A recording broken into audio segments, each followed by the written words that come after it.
తెలంగాణ కమలం పార్టీకి కొత్త అధ్యక్షుడు వస్తారని చాలా రోజులుగా టాక్ వినిపిస్తోంది. వారాలు నెలలు గడుస్తున్నా బీజేపీ హైకమాండ్ నిర్ణయం తీసుకోవడం లేదు. రాష్ట్రంలో స్థానిక ఎన్నికలు తరుముకొస్తున్నాయి. కొత్త సారథి నాయకత్వంలోనే లోకల్ బాడీ ఎన్నికలకు వెళ్లాలని రాష్ట్ర నేతలు ఆలోచిస్తున్నారు. ఆ దిశగా రాష్ట్ర చీఫ్ పదవి ఆశిస్తున్న నేతల పేర్లతో షార్ట్ లిస్ట్ తయారైందని అంటున్నారు. ఇంతకీ తెలంగాణ బీజేపీకి రాబోయే కొత్త అధ్యక్షుడు ఎవరు? Watch it. కేంద్ర మంత్రి కిషన్ రెడ్డి రాష్ట్ర బీజేపీ అధ్యక్షుడిగా కూడా చాలా కాలం నుంచి వ్యవహరిస్తున్నారు. కేంద్రంలో కొత్త ప్రభుత్వంలో కొత్త బాధ్యతల కారణంగా పార్టీ పనులపై ఆయన దృష్టి పెట్టలేకపోతున్నారు. ఈ నేపథ్యంలో రాష్ట్ర పార్టీ చీఫ్ గా కొత్త వారికి ఛాన్స్ ఇవ్వాలని పార్టీ హైకమాండ్ నిర్ణయించింది. కానీ బాధ్యతలు ఎవరికి ఇవ్వాలో మాత్రం ఇంకా నిర్ణయించలేదు. ఈలోగా రాష్ట్ర పార్టీ కొత్త పాత వివాదంతో చాలా రోజులుగా నలిగిపోతోంది. స్థానిక సంస్థల ఎన్నికలు త్వరలోనే జరిగే అవకాశాలు ఉన్నందున అధ్యక్షుడి నియామకంపై బీజేపీ అధిష్టానం ఫోకస్ పెట్టింది. లోకల్ బాడీ ఎన్నికల్లో కనీసం సగం సీట్లు సాధించగలిగితేనే తెలంగాణలో అధికారం సాధ్యమవుతుందని భావిస్తోంది. ఇటీవల జరిగిన రాష్ట్ర కార్యవర్గ సమావేశంలో కార్యకర్తలను గెలిపించుకుంటామని బీజేపీ ఎంపీలు శపథం చేశారు.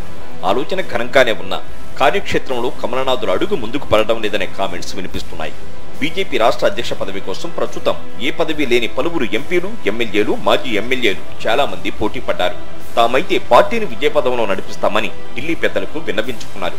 అందరి అభిప్రాయాలు విన్న హైకమాండ్ అధ్యక్ష పదవికి అర్హత ఉన్న నేతల పేర్లతో షార్ట్ లిస్ట్ తయారు చేసింది.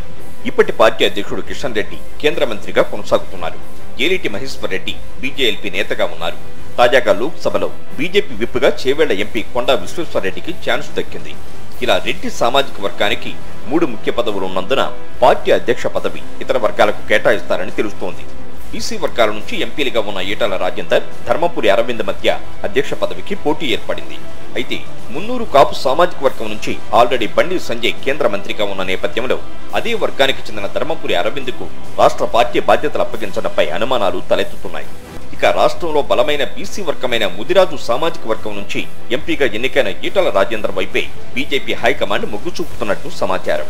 ఈ మేరకు పార్టీ పెద్దల నుంచి సంకేతాలు కూడా అందినట్టు ప్రచారం జరుగుతోంది. కొద్ది రోజుల క్రితం జరిగిన రాష్ట్ర కార్యవర్గ సమావేశాలకు చీఫ్ గెస్ట్ గా వచ్చిన కేంద్ర మంత్రి ధర్మేంద్ర ప్రధాన్ పార్టీలో కొత్త పాత వివాదంపై క్లారిటీ ఇచ్చే ప్రయత్నం చేశారు. కండువా కప్పుకున్న రోజు నుంచే ఎవరినైనా పార్టీ నేతగా పరిగణిస్తామని స్పష్టం చేశారు కేంద్ర మంత్రి ధర్మేంద్ర ప్రధాన్. ఇదిలా ఉంటే ఇటీవల ఎంపీ ఈటల రాజేందర్ సమయం దొరికినప్పుడల్లా పార్టీ రాష్ట్ర కార్యాలయంలోనే ఉంటున్నారు. మాజీ ఎమ్మెల్సీ రామచంద్రరావు కూడా బీజేపీ హైకమాండ్ ఆశీస్సులు పొందడానికి తీవ్రంగానే ప్రయత్నిస్తున్నారు. ఇప్పటికే సంఘు పరివార్ నేతలంతా రామచంద్రరావుకు మద్దతుగా నిలిచినట్లు ప్రచారం జరుగుతోంది. కొత్త పాత వివాదం తలెత్తిన నేపథ్యంలో పార్టీలో సీనియర్ నాయకుడిగా అన్ని వర్గాలను కలుపుకుని వెళ్లే నేతగా రామచంద్రరావుకు ఛాన్స్ ఇస్తే ఎలా ఉంటుందనే దానిపై చర్చ సాగుతోంది. మొత్తంగా బీజేపీ రాష్ట్ర పగ్గాలు ఎవరికి ఇస్తారో తెలియాలంటే మరికొన్ని రోజులు ఆగాల్సిందే.